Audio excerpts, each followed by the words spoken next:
से कंप्लीट कर लिया था और अब हम आगे पढ़ेंगे अर्धशुष्क मरुस्थल। ठीक है, आज हम बात करेंगे अर्धशुष्क प्रदेश, क्या आप इसको ऐसे लिख सकते हो, अर्धशुष्क प्रदेश। ठीक है गुरुजी, अर्धशुष्क का मतलब क्या था? अर्ध है, अर्ध यानी आधा है, आधा को आधा, और आधा कैसा है? शुष्क है, यानी आधा शुष्क मरुस्थल है ये। और गुरुजी मतलब यहाँ हरियाली भी होगी। हाँ, इस क्षेत्र में आपको हरियाली देखने को मिलेगी। और उसके बाद गुरुजी कितने भागों में बटा हुआ है? तो भैया ये 4 भागों में बटा हुआ है। अर्धशुष्क भाग कितने भागों में बटा है? 4 भागों में बटा है। एक तो घनगर का मैदान, ओह, दूसरा गुरुजी घनगर के बाद शेखावाटी, हनुमानगढ़ के नीचे आ जाओ, चूरू सीकर झुंझुनू, चूरू सीकर झुंझुनू, तो शेखावाटी का मैदान। ठीक है, इसके बाद नागौरी उच्च भूमि, शेखावाटी के नीचे नागौर आ गया। और उसके बाद लूणी बेसिन, लूणी बेसिन। तो ये आपके 4 भाग हैं बच्चों, 4 भागों के बारे में बात करेंगे। ठीक है, आपसे इसका क्रम भी पूछा जा सकता है। ठीक है, ये क्रमों को भी याद रखना। अर्धशुष्क भाग यानी आधा मरुस्थल है और आधा हरा भरा है। शेखावाटी, घनगर, नागौर उच्च भूमि और लूणी बेसिन के बारे में हम इस मैदान में चर्चा करेंगे। ठीक है बच्चों, अब देखते हैं आगे।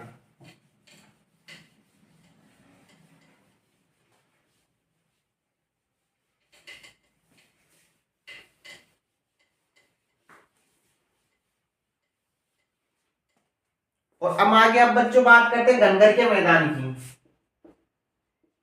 घनगर का मैदान किसकी बात कर रहे हैं? घनगर के मैदान की। तो हम सबसे पहले बात करते हैं घनगर नदी कहां से निकलती है। ये राजस्थान है, हाँ गुरुजी, ये शिवालिक की पहाड़ियां हैं,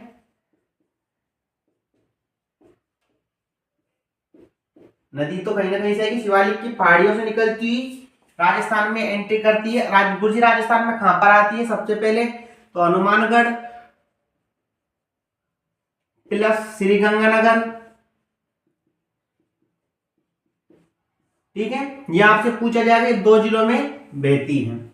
और गुरुजी 2 जिलों में बहती है, हाँ, तो इस नदी के आगे पीछे कुछ है क्या? आगे पीछे की बात बता रहा हूं। अब नदी है, हाँ, ये राजस्थान में इसके अपवा तंत्र को बोलते हैं नाल।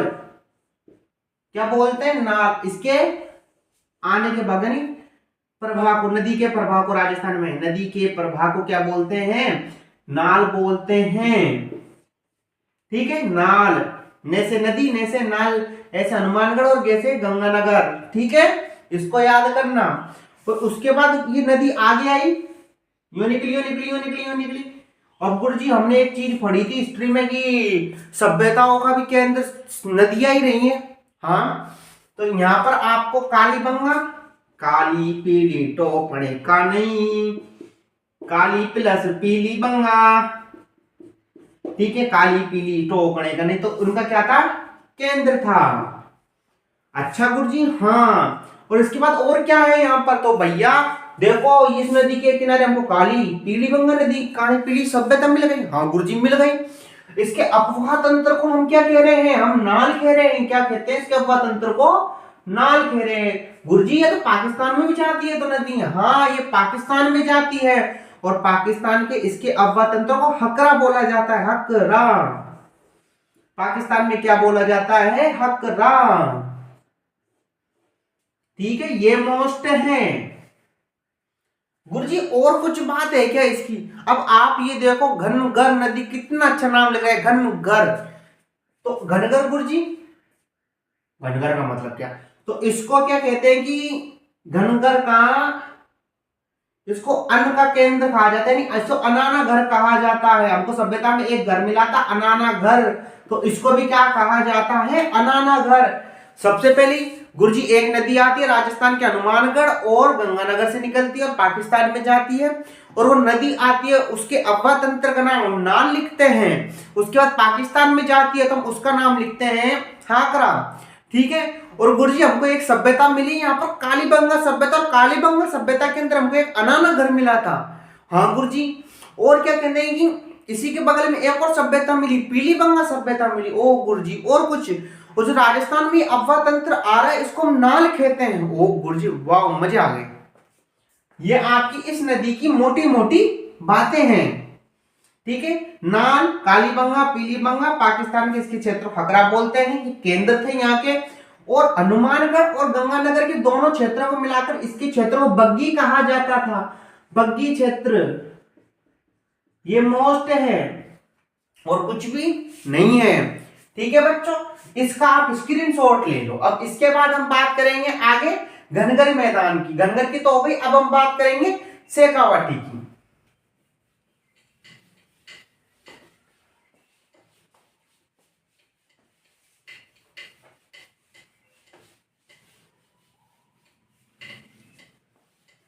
गुरुजी बहुत जोर की समझाई तुमने तो यार। शेखावाटी का मैदान, आप सबको पता है शेखावाटी क्षेत्र कौन से? चूरू, सीकर, झुंझुनू के क्षेत्र को हम शेखावाटी बोलते हैं। तो गुरुजी इस शेखावाटी प्रदेश की कुछ विशेषताएं है क्या? हाँ भैया, विशेषताओं की बात कर रहे हैं। तो यहाँ पर सबसे पहली विशेषता क्या है गुरुजी? तो यहाँ की विशेषता सबसे पहली है, ये क्षेत्र शेखावाटी क्षेत्र है। और शेखावाटी क्षेत्र की सबसे पहली मोटी बात बताओ गुरुजी क्या है? तो भैया एक बात बताओ। हाँ गुरुजी, शेखावाटी क्षेत्र में हमारी एक नदी बहती है, काथली नदी। या मकाई बात है गुरुजी, और नदी बहती है। हम बात कर रहे हैं यहाँ पर क्या, आप समझे नहीं? शेखावाटी क्षेत्र में एक नदी बहती है, उसका नाम है काथली नदी। कैसे? काथली नदी काट के चलती, इसीलिए इसको बोलते हैं, इसके नदी के क्षेत्र को तोरावाटी, ठीक है। इसके बाद क्या कहते हैं कि गुरुजी और कुछ है, अब एक नदी बह रही है बच्चों, तो यहाँ पर खादर और भांगर भी पाया जाएगा। गुरुजी यहाँ तो जोरदार बात हो। तो इसके क्षेत्र में एक यहाँ पर बागर पाया जाता है, यानी पुराना जलोढ़। बागर यानी पुराना, वैसे बेकार, पुराना जलोढ़। ओ माय गॉड गुरुजी, कितनी अच्छी बात बताई है आपने। और अच्छी बात बता पाओगे तो पैसा ले रहा हूं तुमसे बन रही। एक नदी है, और नदी क्या कहते हैं कि इतना सारा पानी है इस नदी का, यहाँ पर क्या कहते हैं कि चौबी बनाई गई है, इसको जोहड़ कहते हैं। जोहड़ बनाई गई है यहाँ पर। जोहड़ का मतलब सीढ़ीदार कुआं।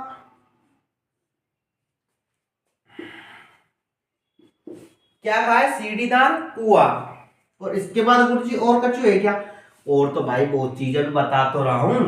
आपका जो जोहड़ है, इसके अंतिम भाग को हम चौबी बोलते हैं, इसको भी लिखना, चौबी कहते हैं इसको। जोहड़ में जाओ, पानी पट पट पट, ठीक है। इसको इसको इसको याद रखना। और कातली नदी यहाँ पे प्रभावित होती है। गुरुजी और नदी नहीं निकलती क्या? और निकलेगी तो बता दूंगा, दिक्कत क्यों ले रहे हो? मेरे को क्या दुबारा तुमसे? कातली नदी पूर्ण भाव से आंतरिक प्रवाह की नदी है, ठीक है। और बताओ शेखावाटी की बात। तो शेखावाटी की और क्या बात है आप बताओ? काफी नदी, तोरवाटी क्षेत्र, जलोढ़, चौबी, इस क्षेत्र को हम ये कहते हैं। अब इसके बाद जो इसका जो कुआं है ना, ये जोहड़, ऐसे जोहड़ होता है, ठीक है। और जोहड़ के अंदर होता है, उसको हम बोलते हैं चौबी। बस इन कितनी सी बातें हैं, इससे ज्यादा आपसे क्वेश्चन नहीं पूछे, ठीक है। अब हम आगे बात करते हैं। आगे गुरुजी काय की बात करोगा? अरे मैं बता दूंगा भैया काय की बात करेंगे, ठीक है।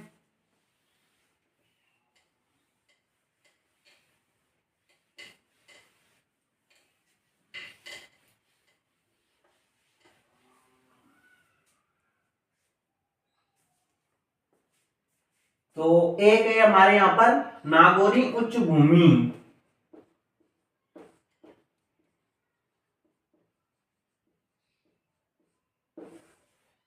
क्या है? नागौरी उच्च भूमि। तो गुरुजी नागौरी उच्च भूमि का मतलब क्या है, मैं बताता हूं आप लोगों को। बच्चों, नागौरी उच्च भूमि का मतलब है उच्च भूमि यानी उठा हुआ भाग। तो उठे हुए भाग को हम बोलते हैं, किसी इंसान का भाग उठ जाता है ऐसे पीछे से, तो उसको कुबड़ बोलते हैं। तो यहाँ कुबड़ पट्टी में बाका पट्टी पाई जाती है। कुबड़ पट्टी प्लस बाका पट्टी पाई जाती है, ठीक है। आपसे पूछे जाएगा निम्नलिखित में से चौबी किससे संबंधित है, जोड़ किससे संबंधित है, कातरी नदी किससे संबंधित है, तोरावाटी किस क्षेत्र से संबंधित है। क्वेश्चन ऐसे पूछेंगे। आपसे पूछ जाए कुबड़ पट्टी किस भौतिक प्रदेश में पाई जाती है, आपको ऑप्शन देगा, वहां पर पश्चिम मरुस्थल दे देगा, चारों मरुस्थलों के चारों भौतिक प्रदेशों के नाम बांट के, नहीं तो आपसे अर्ध शुष्क में ही ऑप्शन देके पूछेगा। ठीक है गुरुजी, कुबड़ पट्टी है तो यहाँ पर एक है नागौरी उच्च भूमि, ऊंची भूमि में हमेशा पक्षी उड़ते हैं, तो यहाँ पर हरियल पक्षी पाए जाते हैं। ओ माय गॉड गुरुजी, हरियल पक्षी बोलते हैं कि ये कभी जिंदगी में ही क्या कहते हैं कि धरती पे ही पैर नहीं रखते। भाई नाम है, रिट मत लगा देना मेरे ऊपर। हमारे क्या कहते हैं ये है खाने की, धरती पर ही पैर नहीं रखता, इसके बच्चे अच्छे के ऊपर ही होते, ऊपर से उनको सीख जाता, बताए शायद। ठीक है वो देख चातक पक्षी जो हमेशा बारिश का ही पानी पीता है। ठीक है और ठीक है गुरुजी। नागौर में माइक्रासिस्ट चट्टाने, माइक्रासिस्ट चट्टाने गुरुजी, नागौर में तो है संगमरमर, ये तो चट्टाने नहीं मिलेगी कि माइक्रासिस्ट चट्टाने खारे पानी का कारण है। यहाँ पर माइक्रासिस्ट चट्टाने होती हैं जिनके अंदर नमक होता है, वो नमक नमी से युक्त होता है, उसमें के नमी आने के बाद वो नमक ऊपर उठ के आ जाता है। जैसे ये झील है, ये झील के नीचे भूमि है और इसमें नमक है। माइक्रोसिस्ट चट्टानों के कारण पानी क्या होता है, खारा हो जाता है, नमक फुफुन जाता है ऊपर आके।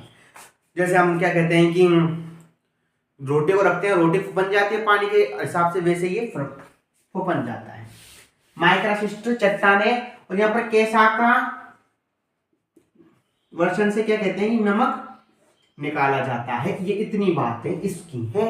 ओ गुरुजी तो बहुत अच्छी बात बताई तुमने, और क्या पड़ा, कोई ज्यादा टाइम थोड़ी लेने, रोज 20 मिनट की क्लास लूंगा और 20 मिनट के अंदर इतना मीटर दे दूंगा, हद से ज्यादा। इसको पढ़ लेना, आपका नॉर्मल से नॉर्मल एग्जाम पास हो जाएगा आराम से। ठीक है मैं इसको मिटा दूं, ओ गुरुजी मिटा दो, खाए दिक्कत नहीं। इसके बाद लूनी बेसिन की कोई बात नहीं है ज्यादा।